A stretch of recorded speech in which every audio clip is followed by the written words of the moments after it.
ज्यांचा आज जन्मदिवस आहे असे महान विभूती महात्मा गांधीजी मोहनदास करमचंद गांधीजी यांचा जन्म गुजरात राज्यातील पोरबंदर या ठिकाणी झाला। महत्वाचं म्हणजे गांधीजींनी नुसतं स्वातंत्र्य संग्रामासाठी आहुती दिली नाही, उडी घेतली नाही, तर तेवढंच काम केलं नाही, तेवढं थांबले नाही। आज आपण सगळेजण, तुम्ही आम्ही सगळेजण जे मीठ खातोय आणि त्या मीठ टाकल्याशिवाय कुठल्याही गोष्टीला चव येत नाही, असा मिठाचा सत्याग्रह करणारे गांधीजी होते। कारण एवढ्या गोष्टीवर कदाचित लक्षात येत नसतं, परंतु महात्मा गांधींनाही लक्षात आलं की मिठाचा जो कायदा होता तो कायदा आपण उठवला पाहिजे आणि त्या कायद्यामध्ये मिठासाठी ते सत्याग्रह चळवळ केली पाहिजे। त्यांनी मिठासाठी चळवळ सुरू केली आणि आज आपण तुम्ही आणि मिठाची जी किंमत आहे चवीच्या हिशोबाने मिठाची किंमत शून्य आहे। म्हणजे अशा प्रकारे इव्हन एवढंच नाही, स्वातंत्र्य संग्रामामध्ये तेवढंच काम केलं नाही तर शेतकऱ्यांसाठी देखील गांधीजींनी, महात्मा गांधीजींनी मोठं काम केलं होतं। देशाच्या स्वातंत्र्य संग्रामामध्ये एक मोठं योगदान म्हणजे महात्मा गांधीजींचं होतं। हुशार होते, बुद्धिमान होते, त्यांच्याकडे मोठं स्किल होतं, पण त्या संग्रामामध्ये देखील दोन चळवळी होत्या, एक म्हणजे जहाल मतवादी आणि एक मवाळ मतवादी। आणि मवाळ मतवादी गटाचे नेते होते महात्मा गांधीजी।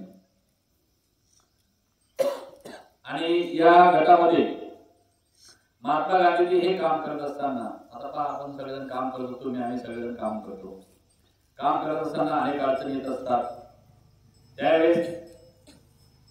एवढंच नाही तर ते बॅरिस्टरची परीक्षा पास होते, म्हणजे वकिलाची जी परीक्षा म्हणतो आपण LLB ती परीक्षा पास होते।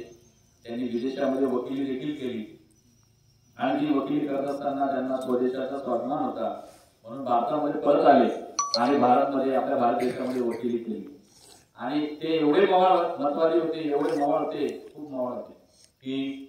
एका रेल्वेने प्रवास करत होते। प्रवास करत असताना त्या ठिकाणी एक असं बिना डोक्याचा माणूस भेटला त्यांना, आणि बिना डोक्याचा माणूस भेटल्यानंतर त्यांनी गांधीजींना थोडंसं आदराचा बोलायला सुरुवात केली, परंतु गांधीजींनी त्याच्याशी आदराचा केली नाही। गांधीजी त्यांना समजायला सांगितलं, समजवलं, आणि हा जो प्रवास करायचा आहे तुला बी करायचा आहे, मला बी करायचा आहे, आणि प्रवास करत असताना तू पण प्रवासी आहे आणि मी पण प्रवासी आहे। रेल्वे एका ठिकाणी जाणार आहे आणि ती तिथं जाऊन थांबणार आहे,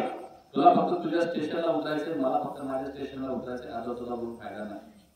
असं समजून सांगितल्यानंतर संबंधित व्यक्ती देखील म्हणजे त्याने सुद्धा तो बुद्धिमान असला पाहिजे, संबंधित सुद्धा, नाही तर मूर्खाला समजत नाही।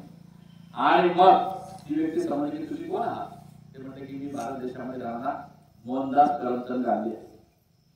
तर तुमचं क्वालिफिकेशन काय, तर त्यांनी सांगितलं की भारतामध्ये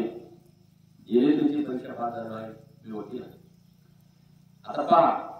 ज्यांच्याकडे त्या कालावधीमध्ये वकिलीची डिग्री होती आणि त्या वकिलीच्या डिग्रीचा त्यावेळेस त्यांनी त्या काळामध्ये खूप पैसे कमवले असते,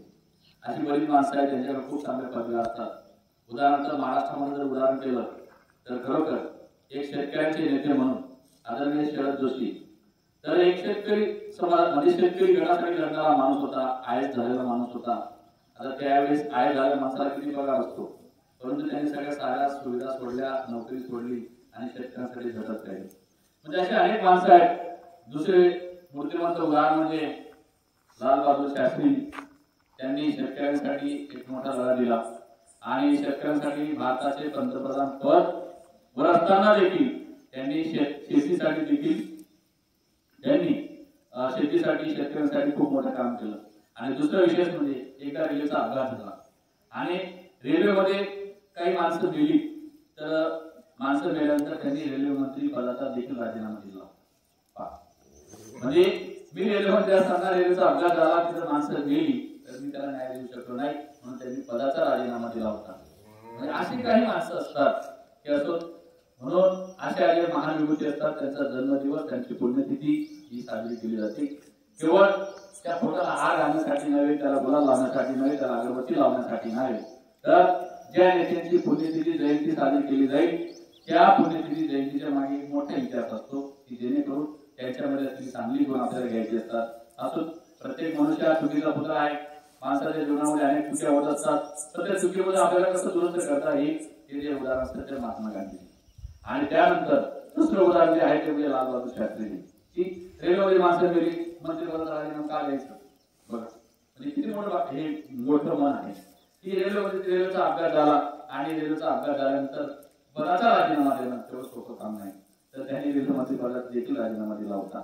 म्हणजे अशी काही माणसं होऊन जातात जीवनामध्ये की त्यांचे विचार आपल्याला घ्यायचे म्हणजे कायमचे घ्यायचे असतात आणि त्यांच्या विचारांना चालायचं असतं एवढे मावळते खूप मावळते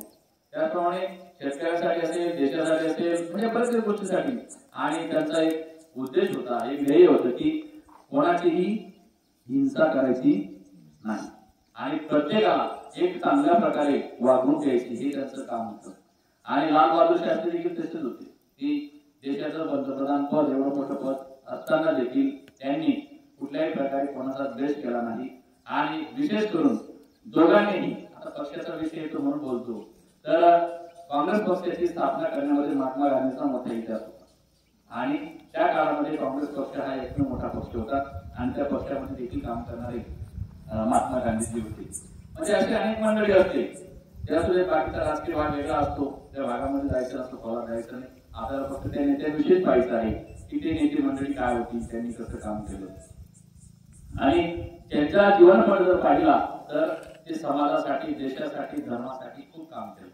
आपण थोडंसं काम करतो एवढंसं काम करतो आणि एवढंसं काम केलं आपण एवढं मोठं दाखवतो तसं नाही आता आपण पाहतो आपल्या देशाचे पंतप्रधान असतील राज्याचे मुख्यमंत्री असतील इतर प्रभागाचे इतर विभागाचे मंत्री असतील तर त्यांनी जर एवढंसं काम केलं तर एवढी मोठी जाहिरात असते तर आता ह्या लोकांनी त्यावेळी जाहिरात केली नाही जरी पंतप्रधान होते जरी देशाचं काम केलं असेल धर्माचं काम केलं असेल तरी त्यांनी कुठल्याही प्रकारे कोणतंही काम न दाखवता लोकांकडे एक मोठा आदर्श ठेवला कुठल्याही प्रकारे गाण्याबाजी केली नाही कुठे गाणं लावलं नाही आणि लोकांसाठी धर्मासाठी देशासाठी खूप मोठं काम केलं आणि एवढंच नाही तर लहान लेकरांसाठी देखील गांधीजींनी आता आपण पाहतो पंडित नेहरूंना चाचा नेहरू म्हणायचे का म्हणायचे असते चाचा नेहरू आता चाचा नेहरू म्हणणं चाचा म्हणजे सोपी काम नाही सोपं काम आहे का हा चाचा नेहरू का म्हणायचे की त्यांना एकच गोष्ट होती की मुलं आणि मुली म्हणजे मुलं ही देवाघरची काय असतात लहान मुलं ही देवाघरची काय असतात फुलं असतात पण त्या फुलांच्या कुठे आम्ही जेवायला बसतो शेंगदाणा आलं तरफल्या आलं काय कळीचा पत्ता आला कोथमीर आलं डायरा फेकून देतो सोयाबीन फेकून देतो तर त्या फुलाने देखील आपण तसंच राहावं म्हणून बाळाला एक गोष्ट लक्षात द्या आज त्यांचा जन्मदिवस आहे त्यांच्या जन्मदिवसापासून आपण असं शिकायला घेतलं पाहिजे आणि आता शासनाने सध्या एक पंधरवाडा सुरू केला आहे आणि त्या पंधरवाड्यामध्ये बरीचशी कामं करायची असतात शासनाला काही स्वच्छता असेल काही ग्राम स्वच्छता असेल परंतु काय होतं आता भरपूर कार्यक्रम आले आहेत त्या कार्यक्रमामध्ये आता तुमच्या परीक्षा असतात काही सहभाग असतो आता मराठी चित्रकलेची परीक्षा असेल क्रीडा स्पर्धा असेल अशा अनेक स्पर्धा असतात आणि त्याच्यामुळे काय होतं शालेय कामकाजाकडे थोडं दुर्लक्षित होतं म्हणून आम्ही आहे तेवढ्या पद्धतीने आपण करत जातो आणि तेवढ्या पद्धतीने आपण करायचं असतं म्हणून आजच्या दिवशी आपल्याला गांधीजी बनता येणार नाही पण त्यांचे विचार मात्र जरूर घ्यावे आपल्याला लालबहादूर शास्त्रीजी बनता येणार नाही पण त्यांचे आणखी चांगले असलेले गुण आणि त्यांचे चांगले असलेले विचार आपण नक्की स्वीकारावे आणि ते स्वीकारून आपल्या जीवनामध्ये देखील आत्मसात करून आपण देखील आपलं भविष्य उज्ज्वल करावं हेच म्हणतो आणि ज्यांचा जन्मदिवस आहे त्या दोघं महान ऋषींना या ठिकाणी कोटी कोटी वंदन करतो थांबतो जय जय महाराष्ट्र जय कर्मभूमी